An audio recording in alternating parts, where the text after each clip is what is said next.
തമിഴ്നാട് പോലീസിന്റെ കസ്റ്റഡിയിൽ നിന്നും രക്ഷപ്പെട്ട പ്രതി ബാലമുരുകനായി വ്യാപക അന്വേഷണം. കേരള പോലീസിനൊപ്പം തമിഴ്നാട് പോലീസും സംഘത്തിൽ. വിയ്യൂർ മണലാർ റോഡ് പരിസരത്തെ CCTV ദൃശ്യങ്ങൾ പോലീസ് പരിശോധിക്കുന്നു. പ്രദേശത്തു നിന്നും കഴിഞ്ഞ ദിവസം രാത്രി ഒരു സ്കൂട്ടർ കളവ് പോയിരുന്നു. ഇത് കേന്ദ്രീകരിച്ചും അന്വേഷണം നടക്കുകയാണ്. സാനു കെ സജീവ് ചേരുന്നു. സാനു, ഈ പ്രതി രക്ഷപ്പെടാൻ ഇടയാക്കിയത് തമിഴ്നാട് പോലീസിന്റെ അനാസ്ഥയാണ് എന്നുള്ള ആക്ഷേപങ്ങൾ നിലനിൽക്കെയാണ് ഇപ്പോൾ വലിയ രീതിയിലുള്ള തിരച്ചിൽ ആരംഭിച്ചിരിക്കുന്നത്.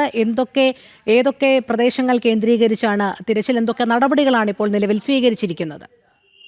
രോഹിണി, കഴിഞ്ഞ ദിവസം 10:30 ബാലമുരുകൻ എന്ന് പറയുന്ന കുപ്രസിദ്ധനായിട്ടുള്ള ഒരു മോഷ്ടാവ് തമിഴ്നാട് പോലീസിന്റെ കയ്യിൽ നിന്നും വിയ്യൂർ സെൻട്രൽ ജയിലിന്റെ തൊട്ടുമുന്നിൽ നിന്നും രക്ഷപ്പെട്ടു പോകുന്നത്. ഇതിന് തൊട്ടു പിന്നാലെ തന്നെ കേരള പോലീസിന്റെ അന്വേഷണം ഉണ്ടാകുന്നു. ഒപ്പം തന്നെ ആ പ്രാഥമിക അന്വേഷണത്തിൽ തന്നെ തമിഴ്നാട് പോലീസിന്റെ വീഴ്ചയാണ് ഇത്തരത്തിൽ ബാലമുരുകൻ എന്ന് പറയുന്ന ഒരു പ്രതി രക്ഷപ്പെടാൻ കാരണമെന്ന് കണ്ടെത്തിയതോടുകൂടിയാണ് കേരള പോലീസിന്റെ നേതൃത്വത്തിൽ, ജില്ലാ പോലീസ് മേധാവിയുടെ നേതൃത്വത്തിൽ വലിയൊരു സംഘം തന്നെ ഈ ഒരു അന്വേഷണത്തിലേക്ക് എത്തുന്നത്. അതായത് ഈ ബാലമുരുകൻ എന്ന് പറയുന്ന പ്രതി രക്ഷപ്പെട്ടതിന് തൊട്ടു പിന്നാലെ 200-ലധികം പോലീസ് ഉദ്യോഗസ്ഥർ ആ സമയത്ത് തന്നെ ജില്ലയുടെ വിവിധ കേന്ദ്രങ്ങൾ കേന്ദ്രീകരിച്ചുകൊണ്ട് ഒരു പരിശോധനയ്ക്ക് ആരംഭിച്ചിരുന്നു.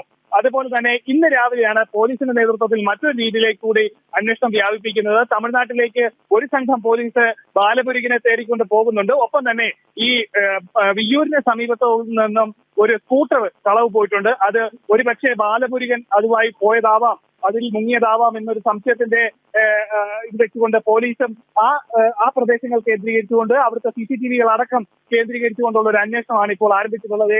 ഏറെക്കുറെ ബാലമുരുകൻ തമിഴ്നാട്ടിലേക്ക് മുങ്ങി എന്ന് തന്നെയാണ് പോലീസ് കണക്ക് കൂട്ടുന്നത്. അത്തരത്തിൽ തമിഴ്നാട്ടിൽ എത്തിക്കഴിഞ്ഞാൽ എവിടേക്കാണ് എത്താൻ സാധ്യതയുള്ളത് എന്ന് കണ്ടെത്തിക്കൊണ്ട് ആ പ്രദേശങ്ങൾ കൂടി കേന്ദ്രീകരിച്ചുകൊണ്ട്, ബാലമുരുകൻ നേരത്തെ തമ്പടിച്ചിട്ടുള്ള പ്രദേശങ്ങൾ കൂടി കേന്ദ്രീകരിച്ചുകൊണ്ട് കേരള പോലീസിന്റെ നേതൃത്വത്തിൽ, ഒപ്പം തന്നെ തമിഴ്നാട് പോലീസിന്റെ സഹകരണത്തോടു കൂടി ഒരു അന്വേഷണമാണ് ഇപ്പോൾ പുരോഗമിച്ചുകൊണ്ടിരിക്കുന്നത്. എന്തായാലും ഈ തിരുട്ട് ഗ്രാമങ്ങളിലടക്കം ഈ ബാലമുരുകൻ പോകാനുള്ള സാധ്യതയുണ്ട്. മുൻപത്തെ ബാലമുരുകന്റെ ശൈലി അനുസരിച്ച് സാധാരണ നിലയിൽ ഏറ്റവും കൂടുതൽ കൊള്ളക്കാരും അത്തരത്തിലുള്ള ക്രിമിനൽസും സംഭരിക്കുന്ന കേന്ദ്രങ്ങളിൽ, അത്തരം ഗ്രാമങ്ങളിൽ പോയി ഒളിച്ചിരിക്കുകയാണ് ഇദ്ദേഹത്തിന്റെ ശൈലി, ഇദ്ദേഹത്തിന്റെ പതിവ്.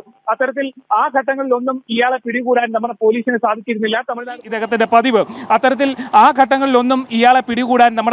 സാധിച്ചിരുന്നില്ല. തമിഴ്നാട് പോലീസിനും സാധിച്ചിരുന്നില്ല. ആ പ്രദേശങ്ങൾ വിട്ട്, സാധാരണ ഗ്രാമപ്രദേശങ്ങൾ വിട്ട് പുറത്തേക്ക് വരുന്ന ഘട്ടങ്ങളിലാണ് ഇദ്ദേഹത്തെ പിടികൂടാൻ സാധിച്ചിരുന്നത്.